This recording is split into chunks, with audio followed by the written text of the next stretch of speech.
Ba-bum. First Stone Age men built the big tombs such as Newgrange, which is older than Stonehenge, and the pyramids of Giza. By the time the Celtic culture came to Ireland, people had forgotten who built them and explained them with awesome stories of giants and heroes and fairies. The Celts loved their music and art, and fighting with each other a lot, and stealing cows a lot. Not to mention inventing Halloween, where they sacrificed animals and people in great bonfires to keep the fairies away from their door and welcome the dead back for one night and one night only. Then St. Patrick brought Christianity to Ireland. The early Christians very wisely incorporated old Celtic traditions into Christianity, resulting in things like the old spring goddess Bridget becoming Saint Bridget. While the rest of Europe fell apart after the end of the Roman Empire, Ireland enjoyed probably one of its most productive times in its history, as the monks in their monasteries produced beautiful treasures and books. This is where Ireland became known as the Isle of Saints and Scholars. But then the Vikings came and ruined everything. Sort of. They raided the monasteries and stole their treasure, but apparently they liked Ireland so much that some of them decided to stay. They set up Dublin, along with most of the major ports on the island. About 100 years after conquering Britain, the Normans came to Ireland, having been invited by the King of Leinster to help win his throne. The Norman leader, known as Strongbow, came, defeated the Vikings and the Irish, and became the new King of Leinster, and began what became the Norman rule, which spread across Ireland.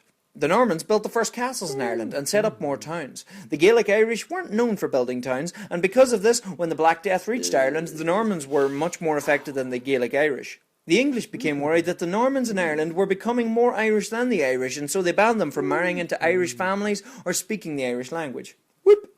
When the Tudor King Henry VIII wanted a divorce, he split from the Catholic Church and in turn stripped the Church of its power in Ireland, seizing their gold and treasures and destroying many monasteries. His daughters, Queen Mary and Queen Elizabeth I, continued a strong rule over Ireland and attempted plantations in Laois, Offaly and Munster, but the Irish were too tough to live with for the planters.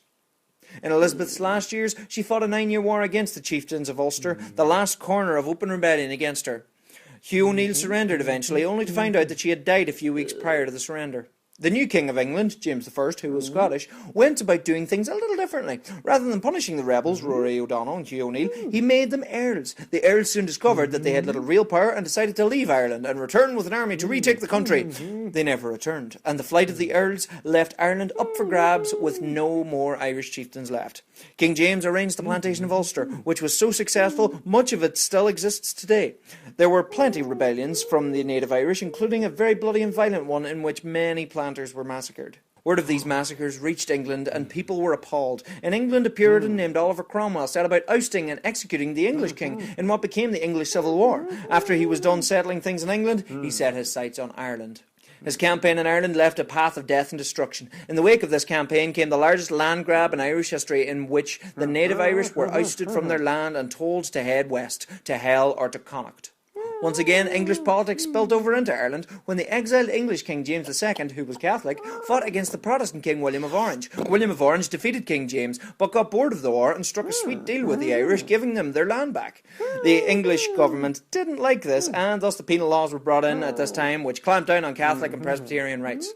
Seeing the success of the American and French revolutions, Theobald Wolfe thought a republic is just what Ireland needed, so he led a rebellion, but he lost. After this, rule was taken away from Ireland, and it became ruled directly from London. Plenty rich Englishmen took this opportunity to set up large estates across Ireland and make plenty money. At this time, Dublin became one of the finest cities on the British Isles, and many of its greatest buildings were built during this Georgian period. Catholics began getting rights back through Catholic emancipation, with many thanks to Daniel O'Connell. The poor native Irish had grown dependent on the potato, and when it failed year after year, hundreds and thousands, millions died of disease and starvation. Many too left the country for England and America, while many prisoners were sent to Australia.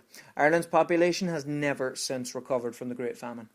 With massive public outcry to this tragedy, Irish people began to look for home rule once more. The Gaelic revival brought back Irish language, Irish culture and Irish pride. Demand for home rule grew in Ireland, except in the Protestant north, where thousands signed against it in the Ulster Covenant, threatening open war against the south. Both sides began forming volunteer groups to prepare for the fighting. Home rule was all set to go until a gang of Serbians shot an Austrian prince, starting the First World War. Home rule was suspended while Britain fought the war, with many Irishmen heading off to fight in the trenches. Not knowing when the war might end, a group of Irish volunteers led by Patrick Pearse decided to stage a rebellion in Ireland while the British were distracted by the war. The Easter Rising ended up being centred in Dublin, and ultimately the British outgunned the rebels and destroyed half of the centre of Dublin in the process. The ill-advised execution of the captured Irish leaders led to a massive gain in support to the Irish Republican cause. A few years later, the Irish Republican Army fought a guerrilla war against the British, driving them to a stalemate. During the fighting, the island was divided and Northern Ireland was created. Michael Collins negotiated a treaty with the British, which would create an Irish Free State, still loyal to the Crown. The treaty was passed, but the opposition led by Eamon de Valera was so strongly opposed it led to the Irish Civil War, which was a harsh and bitter war which pit brother against brother. The Free Staters won, but not at the cost of many lives, including Michael Collins himself. Over the next few decades, the Free State government distanced itself from the British Commonwealth, remaining neutral mostly in the Second World War, and ultimately became the Republic of Ireland. Yay! Seeing the civil rights marches in the USA, the Catholics of Northern Ireland began their protests against discrimination. Unfortunately, what began as peaceful protests escalated into violence, and the Troubles defined the North for decades. Thankfully, through many peace talks and reconciliation, Northern Ireland is moving into a more peaceful future. Meanwhile, in the Republic, Ireland joined what became the European Union, and its economy really began to thrive in a time known as the Celtic Tiger. This time, however, was not to last, as the economy built up by the construction sector and unregulated banks fell very hard with the international recession. We've trucked on, however, keeping the chin up. There is light at the end of the tunnel. We've got our music, we've got our culture. Sure, as long as we can enjoy the crack, what's another year? Keep her lit, lads.